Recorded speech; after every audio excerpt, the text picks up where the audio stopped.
You can disagree with me this afternoon, that's fine. Yes. I will still love you. Yes. I always have and I always will. I am not unfamiliar with disagreement. I know it well in all the things that I have done, good and bad. Time. But today we have, as I said, a simple choice, but yet a pronounced one. Unity is what our nation needs today. Justice is what our nation needs today. And so I call for us to join the estimated 370 million indigenous people in the world, living across 90 countries, make up 5% of the world's population, but account for 50% of the poorest. They speak an overwhelming majority of the world's estimated 7,000 languages, and they represent 5,000 different cultures. I have roots in the indigenous community.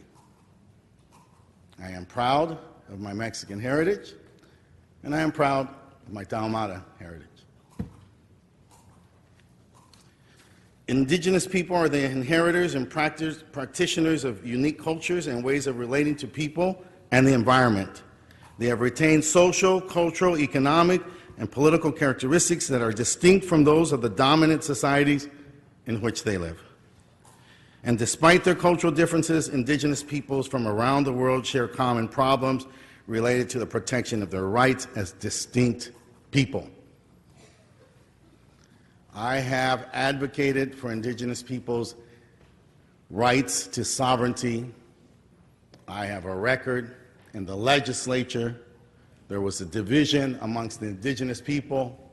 There were those who wanted gaming, and then a nuanced difference, those who wanted gaming with respect for trade unionists, Mr. President. You recall that during our time in Sacramento. Indigenous people have a right to determine their own destinies. And I call upon us to join the millions of indigenous people who have come to the community of nations and asked for a declaration that is now recognized and practiced. You can wave your finger all you want, but this is the truth. They are now recognized and practiced throughout the world. I ask us to join that community and bring unity, acknowledge August 9th as the Indigenous Peoples' Day throughout the world. No. Do so in a way. Mr. Cedillo, come on.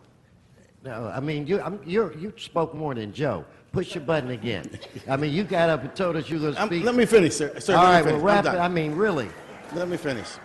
Please, sir. And I love you, but you did. And I love you, sir, but please don't interrupt me. Let me finish here. Look, here's our choice. August 9th provides us an opportunity to join the world community. It's recognized by the UN, but more so will be recognized and appreciated by the Angelenos of Los Angeles, all of us. All of us. And that provides us an opportunity to build unity at a time we need it. And then for us, Mr. President, as you consistently and always say, and as all of us were so thoughtful about acknowledging yesterday, acknowledging the diversity and the strength in diversity in this city so that we can move forward with reconciliation, justice, and peace. I thank you. Thank you, Mr. Bonnet. Shh. No. Shh. No. Mr. Bonnet. Thank you, Mr. President, and thank everybody who's here today. Mr. President, in this morning's paper, you described this issue as one that for the members of this council would be a heart check and a gut check, and I think for most of us it has been. For me, it has been. Last night, I spent some time and I took out a paper my uncle wrote when he was in college, a family history.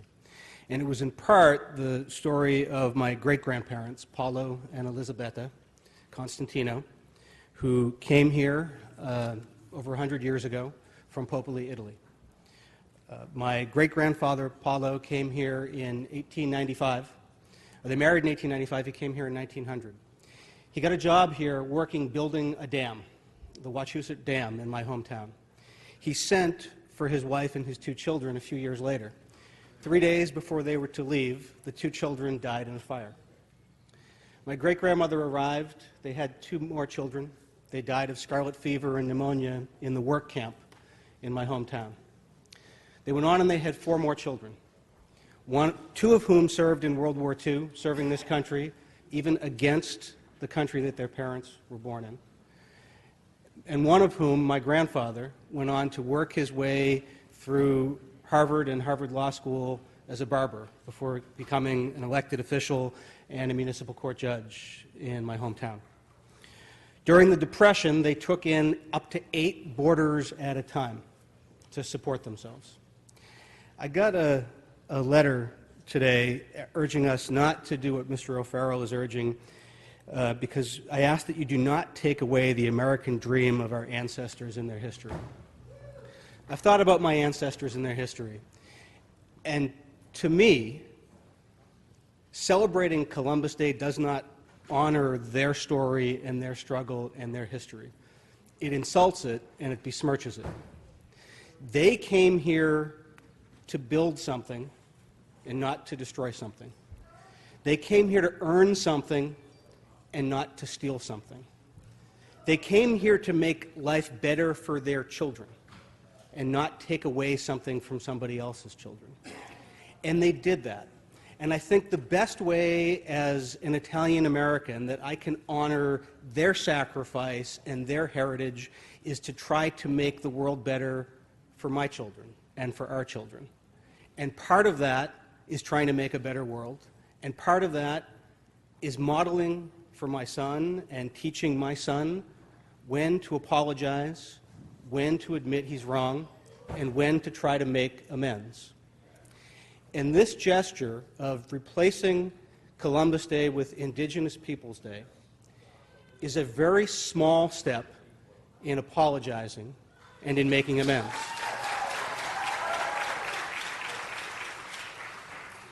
I know it's hard for some to wrap their heads around why it's so important symbolically to replace Columbus Day. As a gay man, I was elated when the Supreme Court in June of 2015 legalized same-sex marriage across the country. And there was a particularly strong resonance that they did it at the end of June, because it was the end of June when there were the Stonewall riots and the gay liberation movement began, and that symbolism was important. The end of June was important because that's also the same month and same time of year when the Supreme Court, a generation earlier, had outlawed sodomy and upheld discrimination against my community. That symbolism is important. And the symbolism of Indigenous Peoples Day replacing Columbus Day is an apt symbol for a culture of genocide that came and replaced an entire people. It's been said by a few today that the act of replacing is somehow divisive. And I thought on that. I thought on that long and hard, and I thought on our history. And I was reminded that the people who marched on Selma were described as divisive. The people who organized the Great Boycotts were described as divisive. The attempts to allow LGBT men and women to serve in the military was described as divisive and disruptive. The young teenager who speaks up against the anti-Semitic uncle at the Thanksgiving table is often described as the one who's being divisive. And often the pursuit of justice feels uncomfortable or feels divisive to those who are not suffering from the lash of the injustice.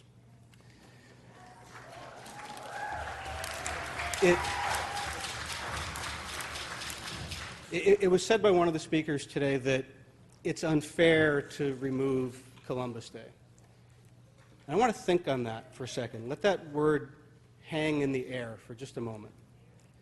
How does describing taking away a holiday as unfair, how must that sound to the few surviving descendants of a people who were raped and massacred and almost eliminated from the face of this continent? How must that sound to the victims of one of the greatest injustices and unfairnesses that this country has ever seen. It's important that we acknowledge the context in which this decision is being made. It's a hard one. It genuinely pains me to disagree with Joe, who I love, who I feel genuine kinship with, one of my favorite people in the world. But in the context of what has happened in this country, in the context of where we are as a people, I think it is important to do what Mr. O'Farrell asks. So as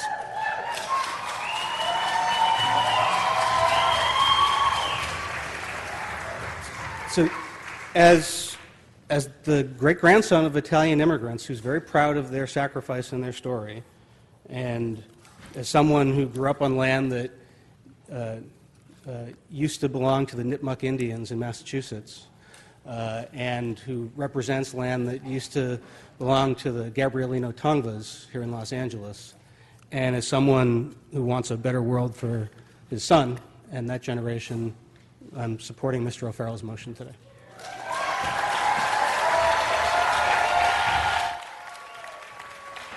Okay, Mr. O'Farrell. Thank you. Thank you, Mr. President. Thank you, Mr. Bonin, for your eloquent words and your support. Colleagues, what we have before us are two amending motions, 13D and 13C, and you'll hear more about those. But 13C, for those in the gallery, colleagues, 13C would do the following. It would approve the creation of Indigenous Peoples Day as an official city holiday to be observed on August 9th. Colleagues, I urge you to oppose 13C. It is arbitrary. It relegates an entire movement and an entire process and completely throws it under the bus. Now, I would argue very strongly that the courageous vote to take is to replace Columbus Day with Indigenous Peoples Day. Other cities that have not done so are in the stark minority, and they are a footnote. Is Los Angeles a footnote? Are we acting because to follow the United Nations? Are we Los Angeles or are we the United Nations? We are Los Angeles. We take bold steps. I would argue very strongly that this is not anti-Italian. It never has been. It has never been anti-Italian. No, just don't. Let's get to the vote. Let's keep it down. Let's keep it down. Mr. President, colleagues, we are not creating a racial conflict. We are ending one. We are ending a racial conflict.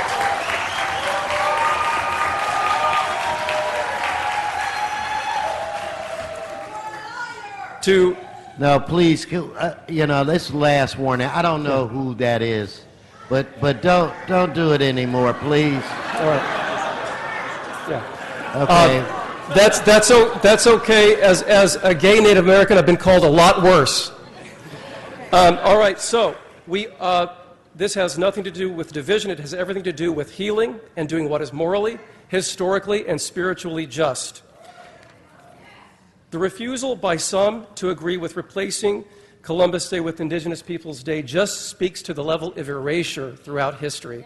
That must be overcome. Why would this council shrink back from making this bold statement, from doing what is right? Why would we choose an arbitrary day that popped up in the last week and a half to violate an entire process that took place over a 22-month period? In June, the Rules Committee, supported by a broad coalition of organizations, voted unanimously to agree to the repeal and replacement of Columbus Day to Indigenous Peoples Day and designate October 12th as Italian American Heritage Day. This is real compromise, fully supported by a large swath of organizations. Too many to name here, but here are a few. The LA City County Native American Commission. CHIRLA is the Coalition of Humane Immigrant Rights. The Armenian National Committee of the Western Region. Semillas Sociedad Civil. Salaf, the Unified Young Armenians, and the support letters are rolling in. Colleagues, I urge you to vote in opposition to 13C, in support of 13D, and to adopt the remaining report from the Rules Committee from June of this year. Thank you. Mr. Cedillo. Mr. Cedillo.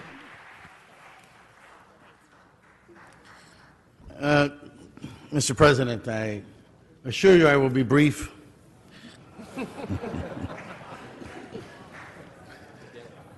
Only with regard to this point that was made about August 9th. August 9th is not arbitrary. It's a date chosen by indigenous people throughout the world. August 9th is not something that came up within the last week. It's been presented and debated in the United Nations. It was a movement that emerged from the 70s and the 80s. It was declared in 1994. It is in its 10th anniversary. August 9th is the history of the struggle of indigenous people and their hopes and their aspirations for recognition and for reconciliation, for peace and for justice, and for their rights to be acknowledged as sovereign nations in the world and community of nations. It is not arbitrary. Okay, now, as no. Come on now. We are, it's almost done. Now, Mr. Clerk, walk us through the order. Now, it's my understanding that the first vote will be on my amendment, correct? Which Yes, is sir, 13D. Okay, so members, 13D is before us. Madam Clerk, would you open the roll, close the roll, tabulate the vote? 15 ayes. Now, Mr. Clerk, what is the item that is before us at this point? Mr. President, now would be 13C, which would amend the Rules, Elections, Intergovernmental Relations, and Neighborhoods Committee report as just amended by 13D. So you have the Rules Committee report as amended by 13D, and now you have item 13C before you. Okay, so Mr. Buscaino is requesting an aye vote. Mr. O'Farrell is requesting a no vote. Please open the roll.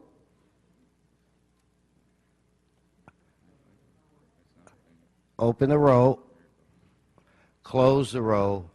Tabulate the vote. 4 ayes, 11 noes. That fails of adoption. Mr. President, now before council is the Rules, Elections, and Intergovernmental Relations Committee report as amended As by amended. 13D. Okay. So with that said, Madam Clerk, would you please open the roll, close the roll, tabulate the vote? 14 ayes, 1 no. Okay. Mr. O'Farrell, do you want to forthwith on this item?